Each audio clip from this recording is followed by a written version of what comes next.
주님의 자비로운 손길로 강같은 평화가 넘치기를 원합니다. 오늘 우리에게 주신 하나님의 말씀 보도록 하겠습니다. 오늘 우리에게 주신 하나님의 말씀 사도행전 6장 1절에서 7절 말씀입니다. 사도행전 6장 1절에서 7절 말씀입니다. 제가 가진 성경 신약 195쪽에 있는 말씀입니다. 사도행전 6장 1절에서 7절 말씀 우리 한 절씩 교독하시겠습니다. 그때 제자가 더 많아졌는데 헬라파 유대인들이 자기의 과부들이 매일의 구제에 빠짐으로 히브리파 사람을 원망하니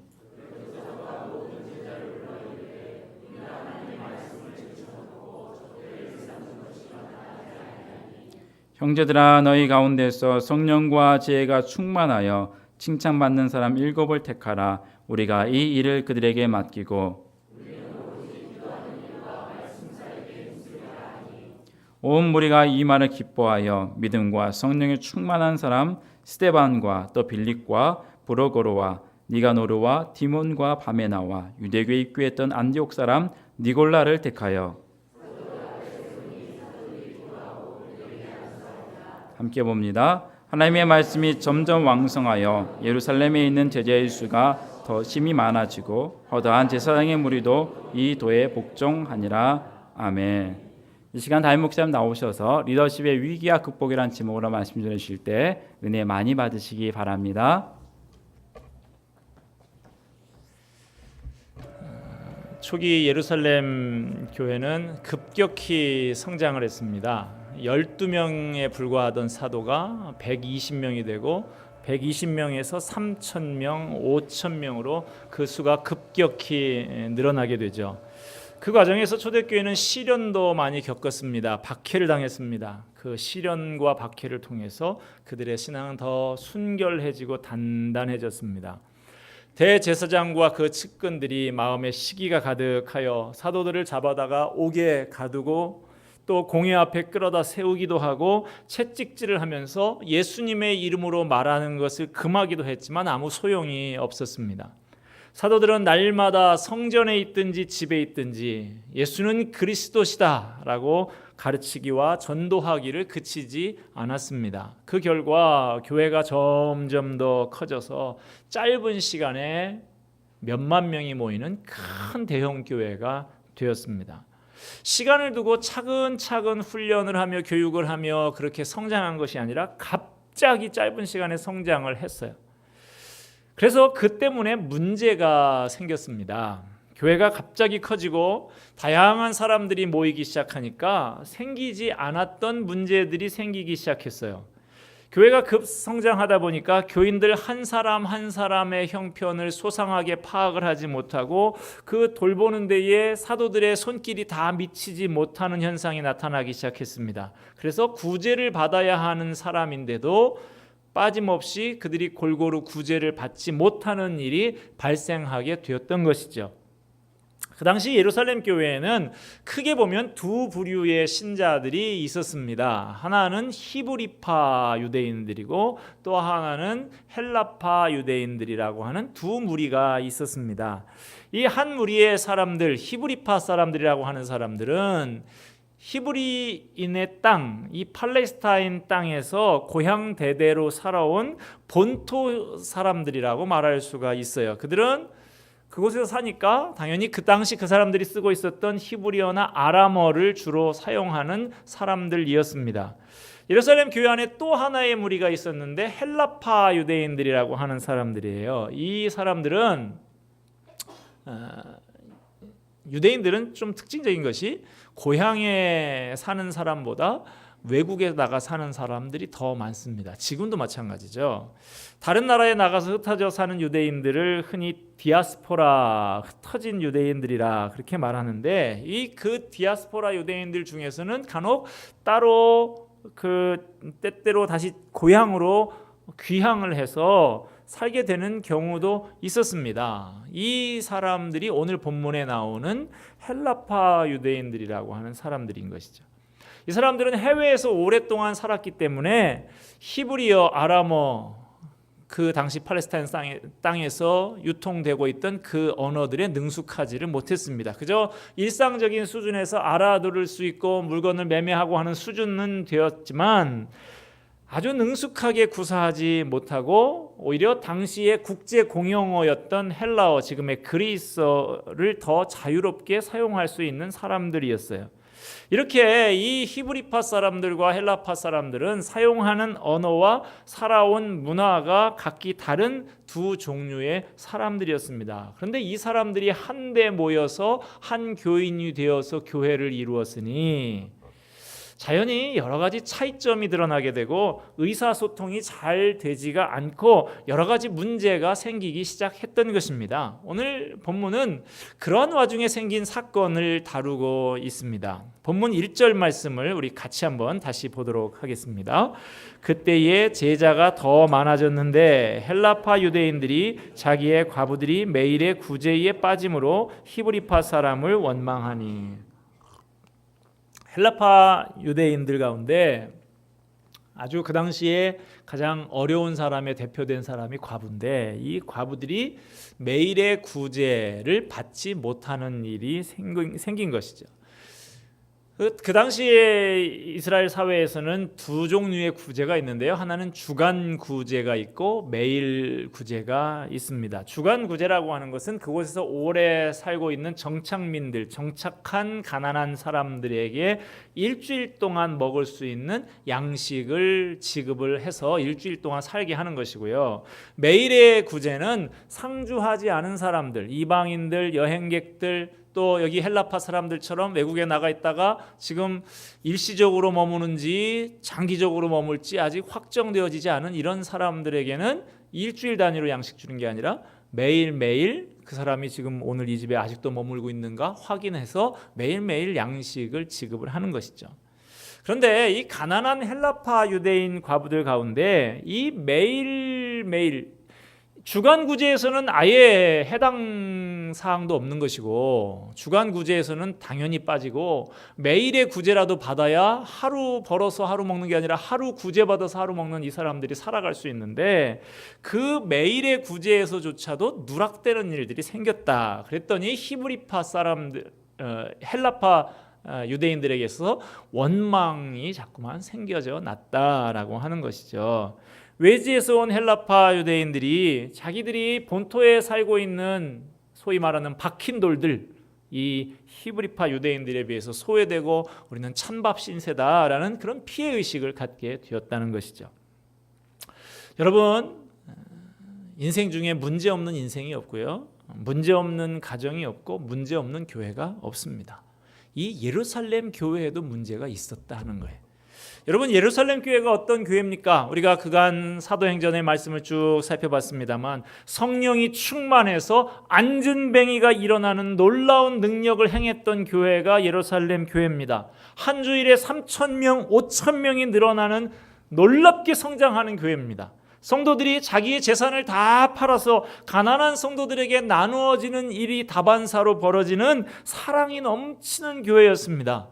지금도 많은 사람들이 초대교회로 돌아가야 된다, 우리 교회가 초대교회 같아야 한다, 그런 이야기들을 많이 하고 있지 않습니까? 그런데 그러한 모범적인 교회에도 문제가 있었고 원망이 있었다라고 본문은 가르치고 있습니다.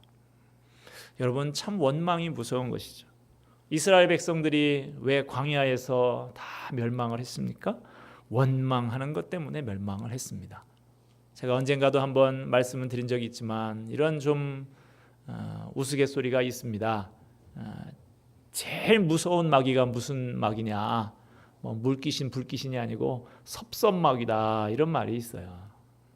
섭섭해지기 시작하면, 마음속에 서운한 마음이 어느 순간 자리 잡기 시작하면 은혜를 다 까먹게 됩니다. 교회가 하는 모든 일이 다 섭섭하고 설교를 들어도 귀에 들어오지 않고 성도들이 다 원망스럽게 보이는 것이죠. 사도들이나 히브리파 사람들이 아마 헬라파 사람들을 일부러 그렇게 소외시키고 소홀히 하지는 않았던 것 같아요. 단지 서로 언어가 좀 다르고 문화가 달라서 의사소통이 잘 되지를 않고 교회가 갑작스럽게 커지다 보니까 일이 많아져서 쫓기기 시작한 것이죠. 그러다 보니까 뜻하지 않게 일부 헬라파 과부들이 구제를 받는 일에서 빠지는 경우가 생겼을 것입니다. 그래서 원망이 생겨났어요. 오늘 본문의 이 문제 어찌 보면 작은 문제인 것 같아 보이기도 합니다만은 예루살렘 교회는 지금 굉장히 중요한 문제를 겪고 있는 것입니다. 원망이 교회 밑바닥에서부터 점점 자라서 올라오고 있는 것이죠. 교회 지도자들이 이 리더십의 위기를 겪으면서 자칫 교회 전체가 분열에 빠지고 복음을 힘있게 전파하는 일들이 중단되어 버릴 수도 있는 위기에 이 예루살렘 교회가 봉착해 있는 것입니다. 사도들과 예루살렘 교회 성도들은 이 문제에 대해서 어떻게 대처하였는가? 예루살렘 교회가 그 문제를 대처하는 과정과 그 결과를 살펴보고자 합니다. 여기서 우리들의 가정과 우리들의 교회, 우리의 공동체가 처한 많은 문제들을 해결하고자 하는 아이디어, 교훈을 얻어서 주님의 축복을 더 풍성히 누리는 저와 여러분이 되시기를 바랍니다. 첫째로 본질로 돌아가라 하는 교훈을 여기서 얻을 수 있습니다. 사도들은 이 사태를 가볍게 보지 않고요, 곧 그 대책을 세웠습니다. 본문 2절에서 4절의 말씀, 석절의 말씀 우리 같이 한번 읽어보도록 하겠습니다. 12사도가 모든 제자를 불러 이르되 우리가 하나님의 말씀을 제쳐놓고 접대를 일삼는 것이 마땅하지 아니하니 형제들아 너희 가운데서 성령과 지혜가 충만하여 칭찬받는 사람 7을 택하라. 우리가 이 일을 그들에게 맡기고 우리는 오로지 기도하는 일과 말씀 사역에 힘쓰리라 하니. 사도들이 제자들을 불렀다 그랬어요. 제자들은 특별하게 예수님 제자만 말하는 게 아니고 여기서는 모든 성도들을 말하고 있는 것입니다. 교인들을 불러서 말하기를 사도들이 하나님의 말씀을 제쳐놓고 구제하고 재정 출납하고 하는 이런 일들에 매달려 있는 것은 마땅하지 않기 때문에 이 일을 하기 위해서 교인들 가운데서 성령과 지혜가 충만해서 사람들에게 칭찬받는 사람들을 당신들이 좀 택해라. 그래서 그들에게 구제하는 일, 재정 출납하는 일, 이런 일들을 맡기고 사도들은 오로지 기도하는 것과 말씀 사역에만 전념해서 힘쓰겠다라고 이렇게 선언을 합니다. 사도들은 지금 이 교회의 문제가 무엇인가, 어디에서부터 이 문제가 시작된 것인가를 정확하게 짚고 있는 것입니다. 문제가 안 생기면 물론 좋겠죠. 그러나 문제가 생겼어도 그 문제의 원인이 뭐냐라고 하는 것을 정확하게 알아내면 해결책을 찾을 수 있는 것이죠. 사도들이 발견한 문제가 뭐냐? 본질의 문제, 우선순위의 문제라 하는 것입니다. 우선순위가 지금 혼돈되어진 것, 본말이 전도되어 버린 것, 그게 바로 문제다라고 하는 것이죠. 사도들의 본질적인 임무, 사역의 우선순위는 하나님의 말씀을 가르치는 것, 하나님의 복음을 선포하는 것, 그것이었습니다. 그런데 교인들이 점점 늘어나니까 이 일에 장애를 받기 시작했다는 것이, 구제하는 일로 일손이 바빠지니까 그들의 본래의 임무인 말씀을 보고 기도하고 말씀을 가르치는 일들이 점점 뒷전으로 밀려났다는 것이죠. 우선순위가 바뀌고 본질이 뒤로 밀렸다라고 하는 것입니다. 여러분 어떻습니까? 중요한 일을 먼저 하십니까? 급한 일을 먼저 하십니까? 이론은 잘 알아요. 그래, 중요한 일을 해야지, 중요한 일을 해야지 늘 그러지만 대부분의 사람들은 급한 일들만 쫓아다니다 보면 이 급한 일이라는 게 끝이 안 나는 거예요. 또 급한 일, 또 급한 일이 찾아오면 결국엔 중요한 일을 하지 못하고 급한 일만 늘 쫓아다니면서 하는 인생이 되어버리는 것이죠. 이럴 때 어떻게 해야 되느냐? 무슨 일이든지 문제가 생길 때 다시 본질로 돌아가는 것이 가장 좋습니다. 보통 갈등이 생길 때 본질적인 것 때문에 생기지를 않습니다. 가정이든지 교회이든지 본질적인 것으로 인해서 문제가 생기는 경우가 별로 없어요. 언제나 비본질적인 것, 사소한 일들 때문에 문제가 생깁니다. 예를 들어서 문제 있는 교회 여러분 가보신 경험이 있으십니까? 갈라지는 교회, 막 분쟁이 있고 시끄러운 교회 한번 여러분 가보세요. 전도할 것인가 말 것인가 이런 거 갖고 분쟁하는 경우를 저는 한 번도 못 봤습니다. 성경 공부를 할 거냐 말 거냐 이런 거 문제가 되지 않아요. 찬양을 해야 되냐 말아야 되냐 이런 거 문제되는 법이 없어요.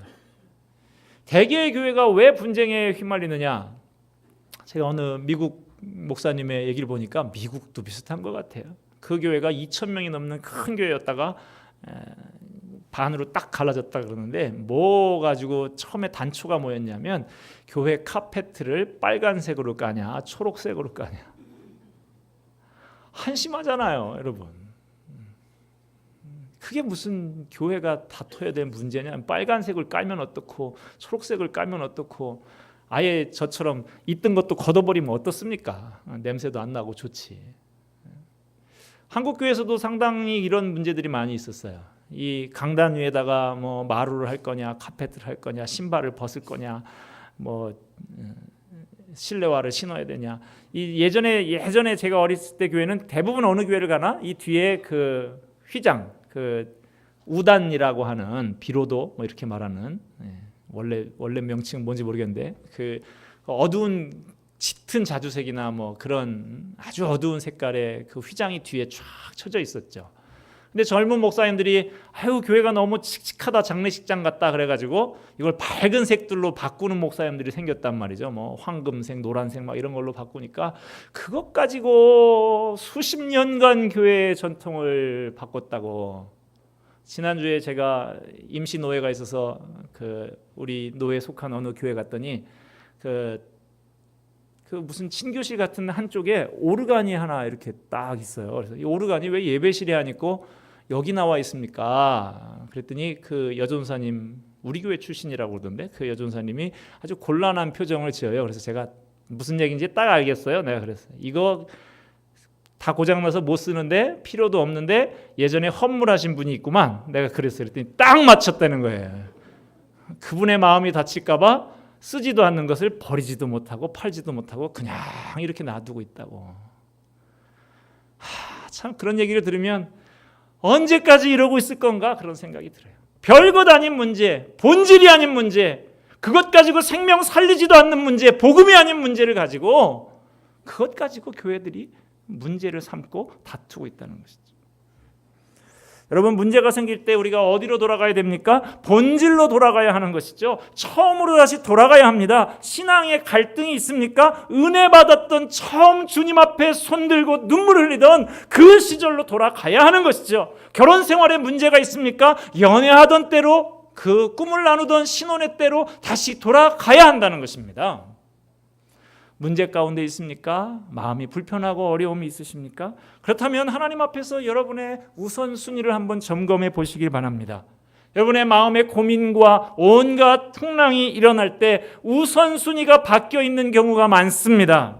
본질적인 것을 중요하게 생각하기보다 정말 하나님 앞에서 중요한 것을 우선순위에다 놓기보다 다른 엉뚱한 것 붙잡고 씨름하고 있으면 우리의 삶에 문제가 생기는 것이죠. 어느 부산 태생의 그리스도인 한 분이 간증을 하는 걸 들으니까 이분이 사업을 하다가 실패를 했습니다. 여기저기 집에 막 빨간 딱지도 붙고 돈 갚으라고 협박 전화도 오고 너무너무 괴로웠어요. 그래서 저는 부산 잘 모릅니다만 태종대에 자살바위라고 있다면서요. 거기에 가서 뛰어내리겠다고 올라갔는데 막상 올라가 보니까 엄청 무섭더래요. 진짜 죽을 것 같더래요. 죽으러 갔는데 그래가지고 뛰어내리지를 못하고 몇 시간 동안 거기에 그렇게 있는데 몇 시간 지나서 해가 뉘어 이렇게 내리더랍니다. 그때 하나님께서 자기의 마음에 주시는 그런 질문이 있더래요. 너 왜 사냐? 너 돈 때문에 사냐? 돈이 내 인생의 본질이냐 목적이냐? 그렇게 들려오는 음성이 있더래요. 그때 이 사람이 대답을 합니다. 하나님 무슨 말씀입니까? 제가 믿음은 좀 없기는 하지만 믿음이 적기는 하지만 그래도 저도 그리스도인입니다. 그런데 제가 돈을 목적으로 살겠습니까? 그건 아니죠. 그랬더니 하나님께서 또 마음에 주시는 음성이 그러면 왜 너 지금 죽으려고 하냐? 지금 돈 때문에 너 죽으려고 하는 거 아니야? 깜짝 놀란 거예요. 사업의 어려움에 휘말려서 그 문제만 보고 그 문제에 사로잡혀 있으니까 너무나 괴로워서 자살하려고 했는데 그가 자살 바위에 가서 깨달은 것은 인생의 본질은 이게 아니구나라는 걸 다시 깨달았다 하는 것이죠. 그렇구나, 내가 돈 때문에 이 땅에 태어난 것 아니구나. 그까지 사업 망해서 아파트 다 처분되고 이제 사글세 방으로 들어가면 어떤가? 하나님이 아직도 나에게 건강을 주셨고 아직 살아있는 것 감사하고 내가 아직 사명이 남아있는데 이까짓 게 뭐 문제란 말이냐 라고 그렇게 완전히 새로워져서 새로운 마음으로 돌아왔다라고 하는 것입니다. 인생이 하루아침에 그렇게 달라질 수가 없다는 거예요. 상황은 그대로인데 자기의 마음이 바뀌어지니까 완전히 달라졌다는 것이죠. 본질을 깨닫고 나니까 그렇지, 내가 돈 때문에 사는 것 아니구나, 이것 하나 깨달으니까 문제가 다 해결되더라는 것입니다. 우리가 문제에 직면해 있고 굉장히 괴로울 때 왜 그렇습니까? 인생의 본질과 우선순위를 제대로 정립하지 못해서 그럴 때가 많다는 것입니다. 지금 이 예루살렘 교회에 구제의 문제가 생겼어요. 그때 사도들이 한 일은 그거 하나하나 어떻게 쫓아다니면서 해결하려고 한 것이 아니라 자신들의 사역의 본질과 우선순위를 재정립했다 하는 것입니다. 하나님이 자기들을 왜 교회에 세워주셨는가 그 목적을 생각하고 우선순위를 정립했습니다. 그때 예루살렘 교회의 문제가 해결되었다고 성경은 가르치고 있습니다. 여러분, 오늘 이 말씀을 토대로 하나님 앞에 기도하면서 여러분의 인생의 본질을 다시 한번 정립하는 시간이 되시기를 바랍니다. 내가 왜 사는가? 하나님은 나를 왜 구원하셔서 이 자리에 있게 하셨는가? 오늘 이 시간에 하나님이 나를 통해서 이루시기를 원하시는 일이 무엇인가? 과연 돈 몇 푼 버는 것인가? 다시 한번 생각해 보시길 바랍니다. 하나님이 우리를 이 땅에 남겨놓으셨을 때는 당신의 분명한 목적이 있는 줄로 믿습니다. 그 목적을 찾으시길 바랍니다. 그 목적을 회복하십시오. 그러면 여러분의 삶 가운데 해결되지 않았던 풍랑, 그 문제들이 어느덧 잔잔해지고 사라지는 것을 보게 될 것입니다. 두 번째로는 사도들이 이 문제를 풀어가는데 어떻게 풀어갑니까? 동역자를 세우는 것을 통해서 해결을 해 나갑니다. 왜 이 사람들을 뽑습니까? 사역을 나누기 위해서 뽑습니다. 지금까지는 전부 그 수만 명 모이는 교회에 12명의 사도들이 모든 사역을 다 감당을 했습니다. 그러니까 너무 힘들고 지치는 것이죠. 감당이 안 되는 것이죠. 그래서 이 사역을 일부를 제자들에게 나눠주는 일을 시작을 하는 것입니다. 여기에서 7명의 집사, 안수 집사가 세워지는 역사가 만들어지는 것이죠. 자, 나눠주는 목적이 뭡니까? 사도들이 이 집사들을 동역자로 세워서 이 일을 같이 하기 위해서인 것이죠. 일꾼을 뽑는 이유는 목회를 돕는 동역자로 세우기 위해서 그런 분들을 뽑아서 일을 맡기는 것입니다. 오늘 성경이 무엇을 우리에게 가르쳐주고 있습니까? 문제가 있냐? 어려움이 있냐? 지치냐? 힘드냐? 사람을 세워라. 동역자들을 세워서 동역자들과 함께 협력 사역을 해라 라는 것을 가르쳐주고 있습니다. 우리 사도행전을 잘 읽어보면 평신도라고 하는 말이 없어요. 뭐 사도행전뿐만 아니라 전체 성경에 없죠. 평신도라는 말이. 카톨릭 교회에서 사제의 권위를 하늘같이 높이다 보니까 이 평신도라고 하는 성경에도 없는 말을 가지고 만들어낸 것이죠. 사도행전에는 오늘 본문에도 여러 번 나옵니다만 모든 그리스도인들을 다 뭐라고 부르냐? 제자라고 부르는 모습을 볼 수가 있습니다. 예수 믿는 사람은 다 제자다라고 하는 거예요. 하나님께서 이 땅에 교회를 세우실 때 저와 여러분 한 사람 한 사람을 다 제자로 삼기를 원하셨고 우리 모두 그리스도의 몸으로 제자로서 서로 협력해서 살라고 그렇게 만들어 주셨다는 것입니다. 그러므로 어떤 교회가 좋은 교회고 건강한 교회냐? 모든 성도들이 다 그리스도의 제자로서의 정체성을 가지고 자기가 받은 은사대로 서로 섬기며 동역하는 교회가 건강한 교회요, 좋은 교회다 하는 것입니다. 교회가 커지다 보면요, 행정적으로 처리할 일들이 점점 많아집니다. 관리해야 할 것들이 자꾸 늘어납니다. 조직이 복잡해지면서 목회자가 해야 할 일들이 자꾸만 늘어나요. 교회가 성장하면서 대외적인 요구들도 여기저기서 오라는 데도 많고 뭐 도와달라는 것도 많고 점점 많아집니다. 그런 일을 하나하나 대응하고 처리하고 해결하다 보면 어느덧 하루하루가 쫓기게 되는 것이죠. 그래서 목회자가 말씀을 연구 묵상하고 기도하는 시간이 줄어들게 되는 것입니다. 설교 준비하는 것 하나도 그냥 빠듯하게 벅차게 하는 지경에 이르게 되는 것이죠. 그러다 보면 목사에게서부터 말씀을 전하는 자기에게서부터 은혜가 차츰 말라가기 시작합니다. 그 악영향이 온 교회 모든 성도들에게 번져가서 온 교회가 은혜가 없는 그저 건조한 교회가 되어버리는 것이죠. 목회자는 이렇게 하고 싶어서 하는 게 아니라 날마다 그래도 어쩔 수 없이 쫓기며 분주한 일에 시달리면서 죽어라고 열심히 하는데 교회에 은혜가 메말라가고 교인들에게서는 원망이 차츰 생겨나게 됩니다. 그러면 이 목회자의 가슴에 구멍이 하나 뻥 뚫리는 것이죠. 3일교회를 담임하고 계시는 송태근 목사님께서 어느 날 어느 교회 담임 목사 이취임식을 하는 현장에서 하신 말씀이 생각이 납니다. 어느 목사님이 원로 목사님이세요. 은퇴하신 목사님께서 시골 길을 가시는데 큰 고목나무가 하나 한 그루 서 있더랍니다. 그 원로 목사님이 고목을 쳐다보시면서 이렇게 말씀을 하시더래요. 야 이놈아, 너는 목회도 안 한 녀석이 웬 가슴에 구멍이 뻥 뚫렸냐. 그렇게 얘기를 하더래요. 무슨 말입니까? 이 목사님이 목회하시면서 계속해서 가슴앓이를 많이 하셨다는 것이죠. 한 성도의 문제를 놓고 가슴앓이를 하고 기도하고 눈물 뿌려 그렇게 해서 간신히 어떻게 이 문제가 해결되는가 싶으면 또 여기서 하나 문제가 뻥 터집니다. 계속해서 어떤 의미에서 목회는 영원한 가슴앓이가 아닌가라는 생각도 들어요. 여러분, 이것이 목회자에게만 해당되는 이야기입니까? 적어도 성경에서는 그렇게 말하고 있지 않습니다. 우리 모두가 제자라는 거예요. 여기 장로님들이 계시고 집사님, 권사님들 계시지만 모든 교회의 일꾼들이 다 똑같은 마음을 가져야 한다는 것입니다. 가슴앓이를 하면 똑같이 해야 된다는 것입니다. 그래야 정말 이 초대교회적인 모습, 신약 성경적인 모습, 그런 교회다운 모습이 된다라고 하는 것이죠. 본문의 사도들을 보십시오. 구제의 문제가 생겼을 때 7사람을 뽑습니다. 그리고 과감하게 그들에게 자신의 일을 맡기는 걸 볼 수 있습니다. 이거 쉬운 일이 아닙니다. 사도들이 해오던 일이었어요. 그런데 하루아침에 7사람 뽑아서 구제하는 일들을 다 맡겨버립니다.